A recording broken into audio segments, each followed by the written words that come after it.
ജീവന്റെ പ്രഘോഷണം ഈ കാലഘട്ടത്തിന്റെ ആവശ്യമാണെന്നും ജീവന്റെ ശുശ്രൂഷയിൽ വ്യാപൃതരായിരിക്കുന്നവർ സമൂഹത്തിന് നൽകുന്ന ശുശ്രൂഷ അതുല്യമാണെന്നും അതിരൂപത വികാരി ജനറൽ മോൺസിഞ്ഞോർ മാത്യു ചങ്ങങ്കരി, അതിരൂപത ജീവൻ ജ്യോതിസ് പ്രൊലൈഫ് സെൽ, മാതൃവേദി, പിതൃവേദി എന്നിവരുടെ ആഭിമുഖ്യത്തിൽ നടത്തപ്പെട്ട പ്രൊലൈഫ് ദിനാചരണം കത്തീഡ്രൽ പള്ളിയിൽ ഉദ്ഘാടനം ചെയ്ത് സംസാരിക്കുകയായിരുന്നു അദ്ദേഹം.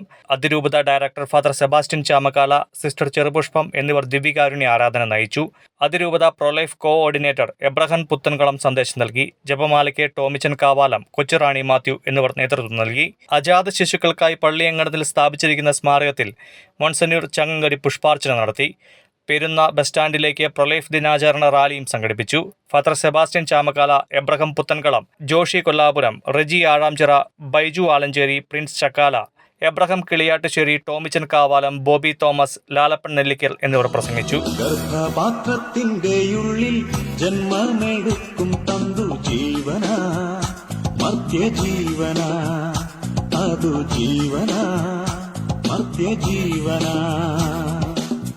അതിനിന്ന് നമ്മെപ്പോലെ വേദനയുണ്ട്, അതിനിന്ന് നമ്മെപ്പോലെ ചിന്തയുമുണ്ട്.